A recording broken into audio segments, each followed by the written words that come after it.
The title of the show is Miracle Renegade. And I've been working with people for over 20 years, helping them find the miraculous in their life's worst pain. And Christian is the quintessential miracle renegade. Yeah, I'm a little bit of a skeptic. I was a chef for a long time. I'm a punk guy, so I don't really deal with a lot of woo and mumbo jumbo. And I'm pretty based on realism. But recently, I started seeing some really weird stuff in my life and some synchronicities. And then by chance, Maureen works in this field. So I saw miracles and then I met a miracle worker. It's kind of crazy. So here we are. And I guess what we're going to do, since we're watching what evolves this first time around, is just start with a topic. And since you're the miracle renegade here, Christian, as far as wanting to know how to see miraculous and important things, how do you want to start this? Well, every morning, I usually have a question or something just kind of comes to me. And it's usually through like friends or family. And today I had a friend who broke up with their partner. It started this momentum thinking about relationships. A lot of my relationships have been strained and they've evolved over time. And it takes some growing to think about what love is or what I expect from a relationship, because I'm evolving as a person. Mm-hmm. Those things that I was thinking about when I was 13 don't apply when I'm 30.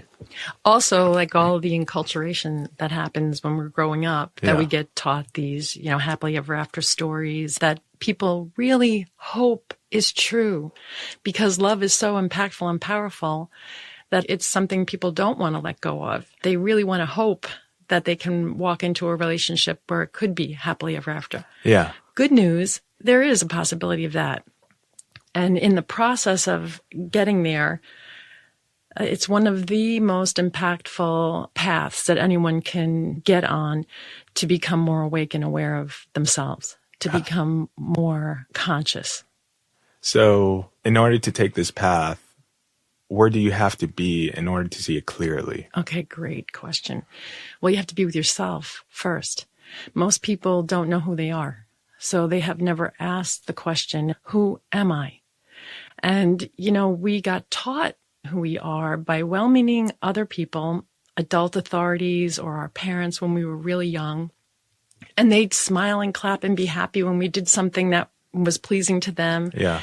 And they'd give us good grades if we worked hard, and they enculturated us into this experience and kind of put us down this path pretty solidly, where if we perform one way for one person, that's acceptable. And if we perform a completely different way for someone else in another situation, then we're acceptable there. So we keep changing hats just naturally as a way of negotiating life as a human being. And that keeps us outwardly focused on the good or bad opinions of other people. Yeah. Completely disorienting in the process of figuring out who you are, what you really want out of life, and how to do that authentically. So what would you do, be, say, think, if you were in a vacuum where no one else's good or bad opinions mattered, where no one else's thoughts or concerns were at stake, no one else's life was impacted negatively or positively by your presence? What would you choose from your deepest self? Most people are living a pretty surface life where they're looking outside for mostly every answer. Oh, yeah. We were taught that that's where the answers are, outside, for happiness and just survival. So to get this question, who am I? It requires you to be in that state, that vacuum, to be referring inwardly more capably than you are referring outwardly for answers. Spirit is nebulous. It's not in a form. It doesn't have a physical body. Mm-hmm. It's our essence. It came in with our first breath. We can't live without breath. So that's the eternal part of us. We come in with it. We embody it in this lifetime. And then when we leave this body, everyone does it, you'll leave with your last breath. So that's where all the source of wisdom is, believe it or not. It's not in getting answers from the outside world. It's just once in a while, take a breath and get relaxed and be with yourself in a non-confrontational way. Yeah. That's the beginning of good relationship, because how on earth are you going to be in a good relationship with someone else if every time you get alone with yourself, the thoughts start that beat you up?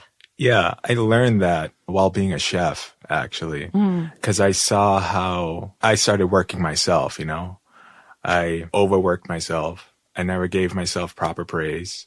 I never let myself go when I made a mistake. I always try to fix it. Think about that for a minute. How'd you learn that?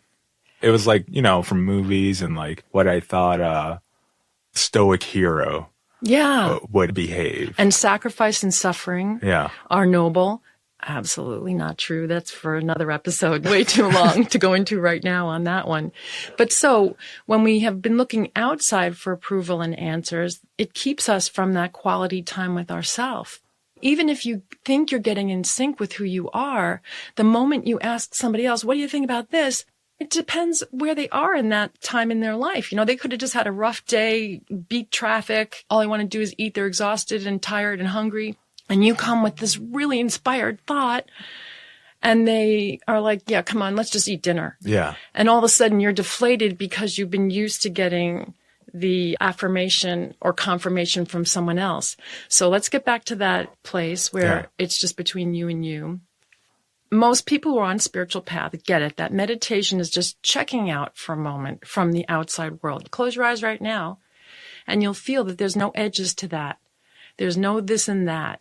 So there's no this and that comparison going on unless your mind says, oh, well, this isn't quiet enough, or oh, my mind isn't still. You can judge yourself ad infinitum, even with closed eyes in a space that's completely nothing. Yeah.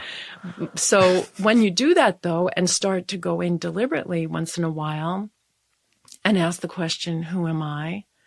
Then you start getting answers from this place within you. Got to sit quietly enough. And I don't mean hours. I mean 15 minutes a day where you take a break, even in the most intense situations. Just breathe. Really just breathe. If you know that your breath has the answers, then you're going to start to pay attention to your breath. And in between the breaths, that space in between the breaths is where wisdom speaks. So I'm going to tell you how you know whether it's the real you speaking to you or not. It's never judgmental. When for most people, they're in constant judgment or criticism of themselves. It's very wise, and it'll come up with sometimes wise-assy answers because it knows beginning, middle, and end.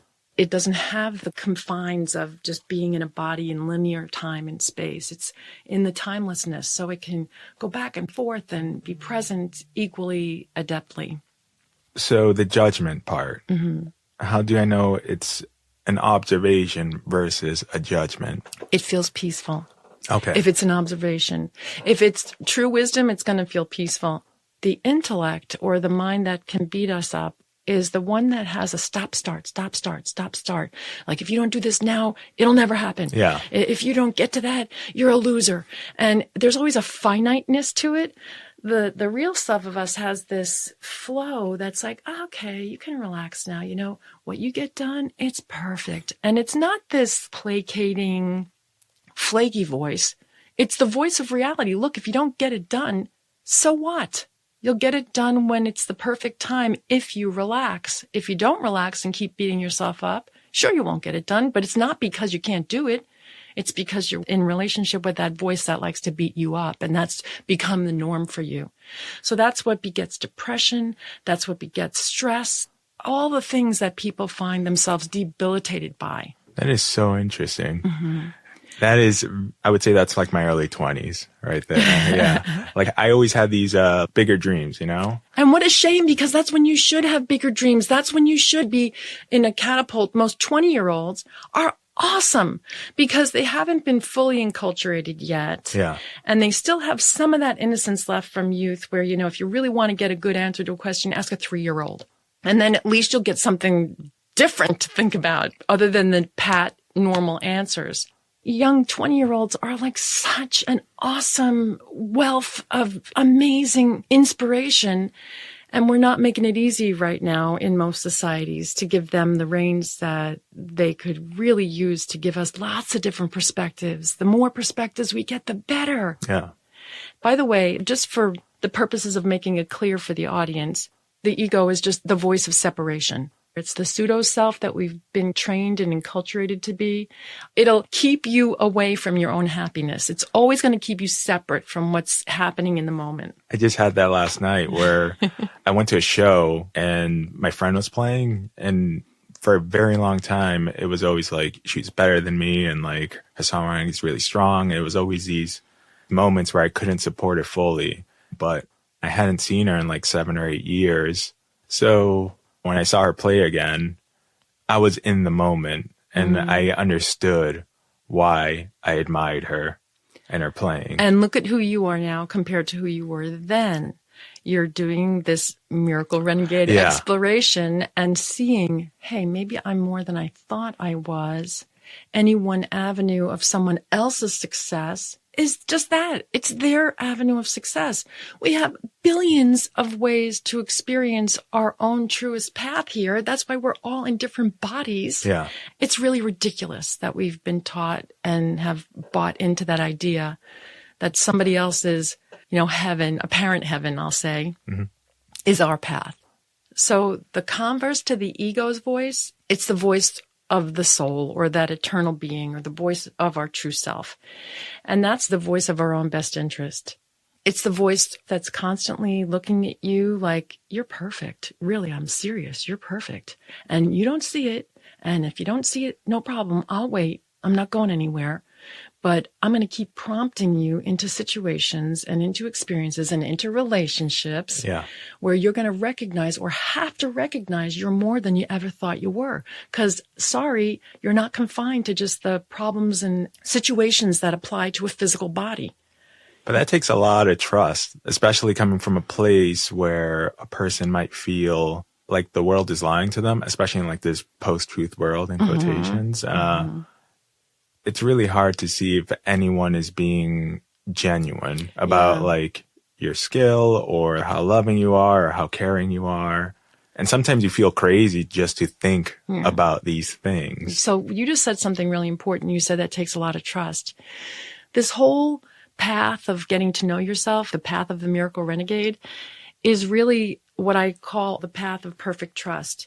You're acquiring perfect trust, capital P, capital T, trust with yourself, not with anybody else. It doesn't matter what the heck the governments are doing or what the heck the media is saying, truth, no truth. If you feel it in your gut, based on what you're up to living at that moment, that this is what's true for you, then follow it. If you feel, that's just off, don't know why, everybody else is getting on board with this, everybody else wants to do this, but I don't know, just doesn't sit right in my gut. That's important because the voice of your own best interest is not in your head. It's in your heart, from the heart down. Heart, gut. You feel it. You know it. You hear, feel it. And so when you start spending more quality time with that, you just know what you know, what you know. It's a lot different than thinking. If you're in the middle of a real snarly, tangly thing and you're like intense at your computer on it or something, get up and do something that makes you feel happy. It's what Einstein said, you never address a problem from the place that it arose from. Well, you're never going to get an answer if you're like tearing your hair out and beating yourself up for being not worthy or stupid or something. When you really need a good answer, get peaceful first. Oh, yeah. All right. Yeah. Yeah. It's that simple, truly, because again, this is the voice of peace. So how do you get to the voice of peace other than get yourself peaceful? Call somebody you like and talk about something completely different than the problem you have. So like just starting off, let's say I'm a person who is in a bad spot right now, right? The first thing I would do is just find something that makes me happy at that moment. Yeah. And for people who are just starting out, say people who've been really depressed or people who label themselves as all kinds of disorders, mental disorders, if you were just starting this out, then what makes you happy might be what other people told you makes you happy. Yeah. So it takes a little bit more intention going inside to be able to find something happy even if it was looking back 5, 10 years, if you've been depressed for a while, to a time in your life when you felt really happy, and just get yourself into the space where you can feel it, not just in the mind, but let yourself feel it. You will find one thing. This is a golden star tip. All right, yeah. Whatever it was that made you super happy, you weren't judging yourself or other people. Happiness, joy, love, peace, all those qualities of our real self cannot coexist with judgment. So think about it. Anytime you've really felt shitty about your life or about other people or about a situation, it's because you had overwhelming judgment coloring the situation. Yeah. And as I've slowed down my brain and my thought process and all the overthinking, I'll catch myself. I'll catch myself in a great moment. And then literally 3 seconds later, it's like, I shouldn't have done this, or I shouldn't have felt this way. So shoulds are really judgment based. Yeah. And then it just starts. It's like a momentum. Right. When we start becoming more self-reflective, we start staying in our own business a lot more. Notice how people who are beating themselves up a lot and don't have a good relationship with themselves are always in someone else's business. Yeah, oh yeah. It's more comfortable to be in someone else's business than to be in your own mind when you're always beating yourself up. So back to relationship as far as romantic kind of relationships go. Many people get into relationship to fall, in quotes, in love. Well, that's from the start going to be a dicey path, because if you're going to fall, somebody has to pick you up. Oh. And that means you're going to really judge the other person when they're not jumping to it to pick you up. So know that you are loved. Know that that's the essence of who you are when you start spending more time with yourself and you're not beating yourself up and you're really feeling loved by, wow, I spent quality time with myself today. Feel and know that you, at this core, this soul, this voice of the soul, why it's so wise and peaceful, is because truly it is love. Kind of interesting to come off, our first podcast with this concept, because love itself is another whole topic. But just for the purposes of identifying this more clearly, it's a state of well-being that overwhelmingly feels like fullness, where whatever you give, you would give from the overflow. Oh, wow. Or else you're in your own space until you feel full enough to overflow into another person's life. Wow. Get that now? On how many levels that would impact, service work or intimate relationships. Yeah. So we're in relationship with other people while we are in relationship with ourselves first and foremost. You're the common denominator. The utmost then is to get to know yourself so well that you know what makes you happy and what makes you feel contented and what makes you feel alive. The point is to live life, not to feel like everything's finite all the time and it's going to be a terrible consequence if you don't get it right. Yeah, who cares? When is the other shoe going to drop? Exactly, but we never get it done. And you can always make another choice. So what? Choose again. Yeah. Choose again. But if you're so used to beating yourself up and being in that place where it feels like you hit a brick wall, it's only because you hit a brick wall within yourself. So all the inspiration, all the joy, all the love, all the everything that you think you're going to get someday out there, go inside to find it immediately. That's presence. The buzzword out there in spiritual circles now is be present, be in the now. Well, it just means be in a space where you're not beating yourself up in this moment. So what you're saying right now is make yourself a space where you can sit and just be present, however it gets you there. Yeah. First and foremost, that's a great thing. And it could be that you just put on, it can be air conditioner noise. Just let yourself focus on nothing much. Or your breath. It goes with you wherever you go. And like I said, it's our connection to the soul of us, the real truth of us, where miracles arise from. With people who are having a challenge with being healthy and well in their lives. Think about it this way. You've got this vehicle, this body that appears to be everything to many people, and yet they treat it horrifically. Oh, yeah. Like, would you treat your best friend that you really love the way you treat your body? take a little objective point of view and realize you came in with that first breath. Now you're inhabiting this beautiful body, whoever you are, it's beautiful. It's your vehicle to get you around and communicate with other people, to be able to connect tangibly in the material world. And yet most people ignore their bodies, say bad things to themselves about their bodies. If you treated a best friend that way, they would not be your best friend for very long. That's a good point. And so watch how people find themselves disregarding or disrespecting their own body and then wind up with a, in quotes, disease, dis-ease. Of course, your body's not going to take abuse from you every single day of your life without acting up a little bit to try to get you back on path. Yeah. And that's the tendency when we're looking outside for answers to forget, okay, first of all, does it feel deeply real and true and helpful and happy for me? Second, does it feel good and peaceful and happy for my body? Then the rest of the world gets at me. Mm-hmm. Why would you turn on a television to tell you how to fix your body before you sat with yourself? Or do what other people think is the way to be happy before you sit with yourself first? So you get it now. This relationship is with you first and foremost. Any other thing in your life, piece of paper, a pencil, your parents, your siblings, your kids, anyone you have a relationship with is a reflection of the relationship you have with yourself. Oh, wow. Yeah. That's a very deep cutting point. Yeah. So how does that feel to you? Does it feel somewhat comforting, or does it feel a little intense? A little bit of both, but it's been a trajectory that I've been kind of seeing in my life. I've been seeing that whatever I feel about my life, it's always reflected back at me. Mm-hmm. So, for example, if I'm hungry and I'm at a supermarket, the person in front of me has already annoyed me. It doesn't matter. Great example. Yeah. Like what that person's done, like as quickly as they pay, I'm already annoyed by them. But if I'm in a good mood, I'm fine. And those flips have really shown me that it does all stem from me. Mm-hmm. So the last few months I've been, having a more positive outlook.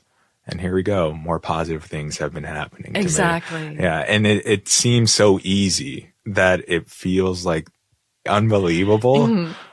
but it feels right, When you first flip the switch and decide you're going to see life more miraculously, who knows what that is even, you don't even have a handle on it yet.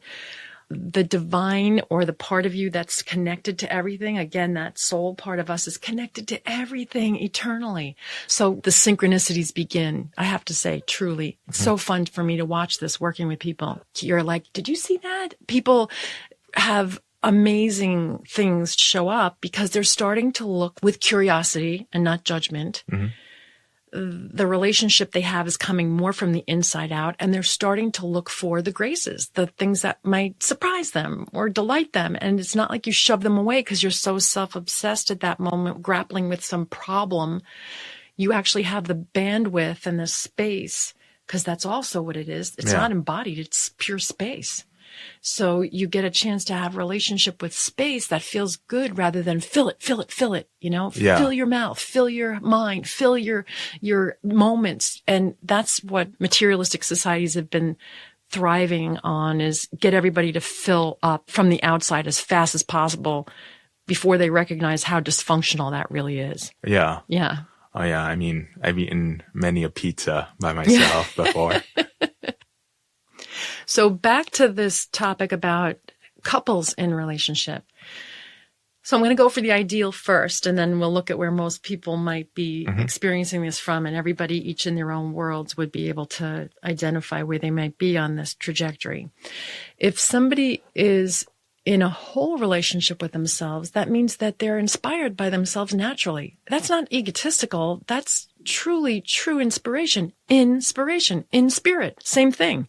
And so you stop resisting all the good impulses you have, the creativity, the genius that can arise, especially at the spur of the moment when a miracle needs to happen now.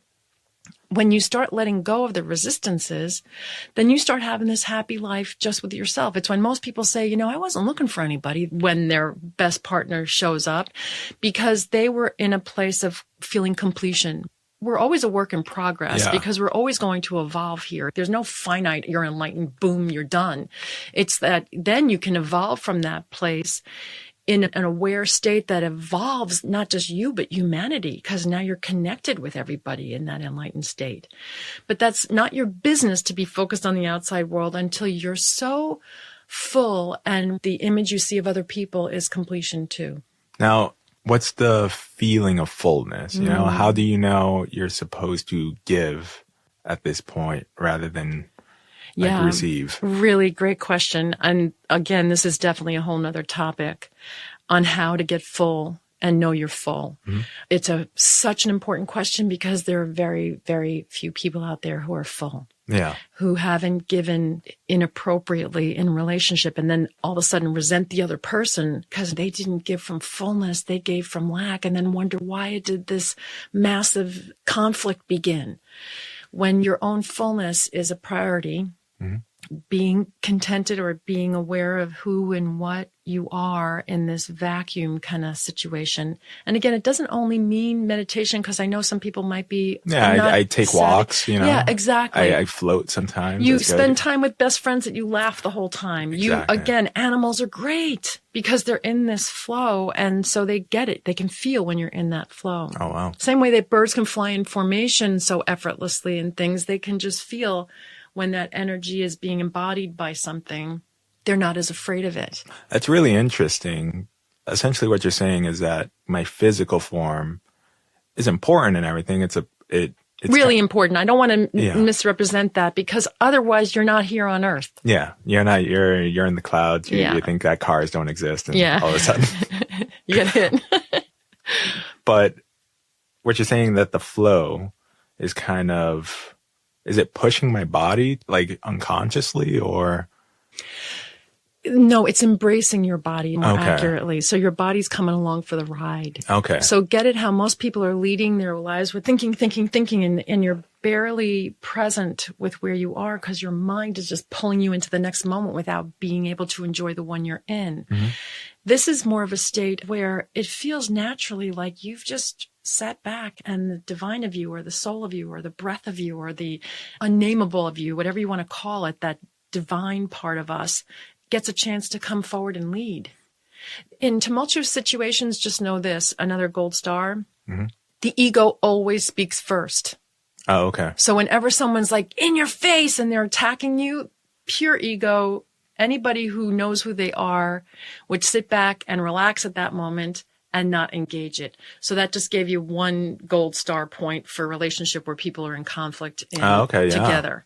The reason it happens is because somebody shows up not being who they are in reality, the true self of them, to somebody else who's not being their true self. And then they start fighting. It's a bunch of nothing because you never showed up. Yeah, and it feels like a waste of time. It always is a waste of time. Yeah. And that's where the soul of us is in a timeless space. It doesn't need to fix it now or never. Even if you're in the midst of challenging circumstances like that, where your whole relationship is based on fighting, there's a question being asked there very vehemently, who am I? So instead, you're trying to get the answer out of the other person by getting them to agree with you, which is not going to help, because if you still don't know who you are and they agree with you, you're both in the shitter. Yeah. Then you both agree on something that's still a bunch of nothing. So the key then is to have you arrive within yourself in a place where you're super comfortable, and it's not this superior kind of attitude. It's just more knowing that the outside is the outside and the inside is the inside. And the inside is going to color the outside if you stay committed to that peaceful presence, the true essence of who you are. The best way is to get to know that first by taking walks by yourself or meditating or being in places that cultivate a connectivity. Art is a great way, because at our core, the divine is the great creator. We're the creator with the small c, just like the divine, but we're the ray of the sun. We're the ray of the sun that comes to earth And if we just act like that, we're like massively creative because we're tapped in. We didn't disconnect by the ego saying we're disconnected from the source of the sun or the source of everything.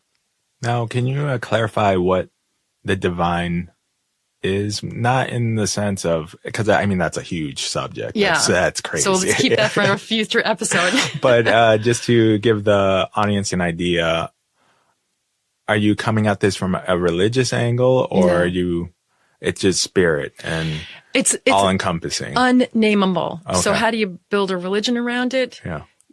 There is no true viable religion except to embody it. If you're embodying it, then no one can deny it. And that's part of the path of a miracle renegade. In the experience that I've had with people over these 20 plus years, you have to break things down a little bit. You know, these are massive concepts. I mean, this is the first episode we're peppering it. Yeah. So to make it graspable, one day I was walking on the beach at sunrise, you know, totally connected because it was me and the massive, vast horizon and the sunrise. And I've heard, you approach this a different way than most people. This is your unique way of showing people how to be aware, enlightened, if you will, or a miracle worker, actually. And it was, don't leave anything out of these phases.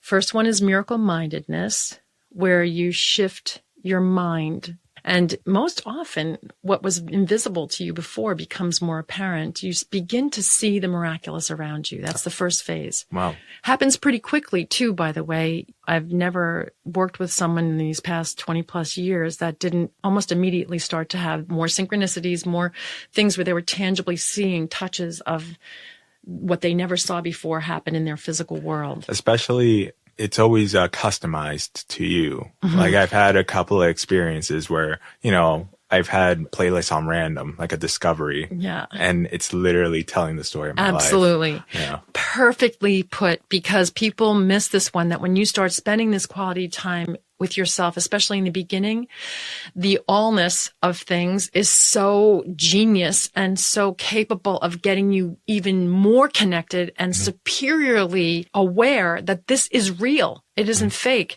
that will bombard you with new awarenesses and experiences that show you, yeah, this is highly, precisely individualized, at the same time, completely universal. Yeah.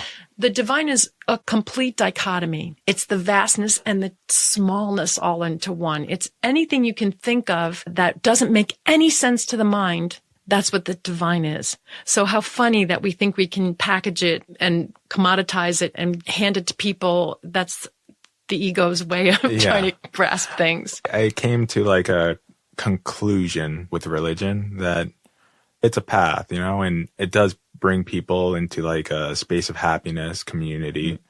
And that might help some people get to the place that they need to be. Absolutely. But first we got miracle mindedness, where you start receiving it. And at that phase of miracle mindedness, this is where I have to kind of put my thumb on clients I'm working with and have them get a little more, in quotes, selfish than they've ever been, because it's our tendency to connect outwardly. But this is all about inward connection, and between you and you at first, till you really get to know who you are. So the second phase is miracle matrixing. So it's not just an intellectual concept, like here we are talking about this intellectually, and there might be people like, I don't know, these two ramble on about blah, blah, blah, or whatever they say. But they will know that what we talk about is true, especially as we progress with the Miracle Renegade podcast, not just because it's an intellectual endeavor to listen to us, but they're going to go out and start to put to practice something that we said, and then immediately see that the miracle arises. The point is to have people literally not be able to deny that they're living in a miraculous life. That's when the matrixing phase is most powerful, because people start to put to practice these theories that they have about, oh yeah, well, what if I just decide to focus on something peaceful instead of obsessing about that bad, poor relationship? You know, what if I actually see that as a call for love from that person rather than a hateful thing? And so they start to shift that way. All of a sudden, old relationships come back around. People start showing back up in their lives. They start getting a chance to renew these old things. But it's not from a place of overgiving anymore. They're not allowed to give anything yet. They're receiving everything and just receiving the information that comes and receiving with an open mind. Wow, I never saw that before. Or, whoa, I thought they were so terrible, but they're really kind of sweet when I look at them from this perspective. So they start to have this great relationship with themselves, with the miracle mindedness. Miracle matrixing, again, is where you're building up that fullness. And the moment that you hit this peak capacity that allows for you to feel so full, you're really truly in more of a state of bliss. There is truly a capacity to tap this state of bliss. Wow. And when that happens for people, they know it. And it's so different than normal, in quotes, life. And I'm telling you, I've experienced this with people I've worked with over the years from any walk of life. Construction workers who are walking steel beams and building high rises, or doctors, or veterinarians, or school teachers, or kids that were, going to commit suicide since they're 12. Every walk of life, it's the truth for everyone that once they start filling up with this self-awareness and self-love and self-recognition, then they start to feel a different approach to the people in their lives. There's no agenda for approval because you're approving of yourself so much that this overflow starts to happen. You're feeling compassion naturally with other people. You're feeling wisdom naturally in relationship to anyone else. These qualities of the soul get a chance to actually start to be embodied.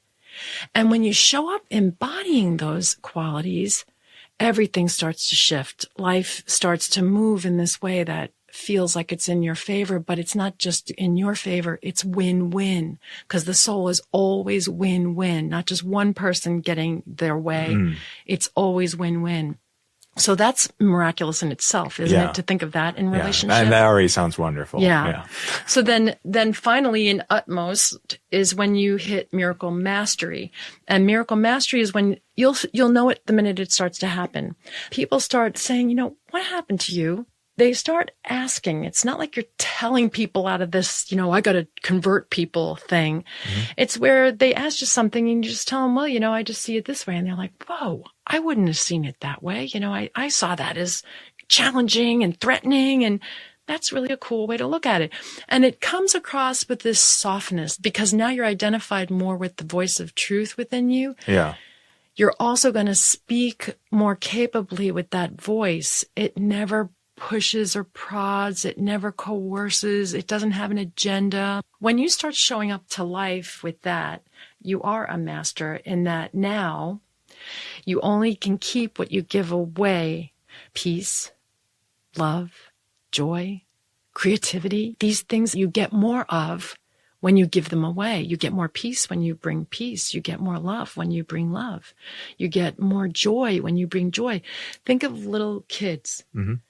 When they're in that state of perfect trust, because they don't know how to judge yet. I remember being, I think it was 3, and we were watching television as a family one night. And I remember somebody was on there singing, and my father said, oh, I hate this guy. His voice is terrible. And I remember sitting there thinking, how does he know?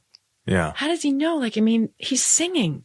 Singing to me was beautiful. If anybody sang, I thought it sounded beautiful. I would not be able to discern whether it was beautiful or not. So when you think of kids with that innocence that they have, that's the soul in full-blown evidence. Even if you don't love the way someone's singing, you can still appreciate their effort or their heart in it or things like that. You can see beyond the talent in the song. Yeah. You can see who they are. And you can see within a massive context compared to what the separate mind sees, only this one teeny little thing. The soul of us sees the huge picture and the beauty behind the whole picture that we don't see, especially when we judge. We cut off all the grace. It's like cutting the cord to the capacity for grace every time we judge. So back to the point where we look at, what would a romantic relationship, say, look like? And again, that's only one of the multiple. We can go into this with each kind of relationship too. Yeah. Parents and children and teachers and students. There are all these beautiful flavors and innuendos with every relationship. But romantic relationships are ones that are the most misperceived and therefore the hardest relationships to have. Oh, yeah. Because there's so much expectation going into them without taking the responsibility for knowing who you are first. with regard to that, look at it this way.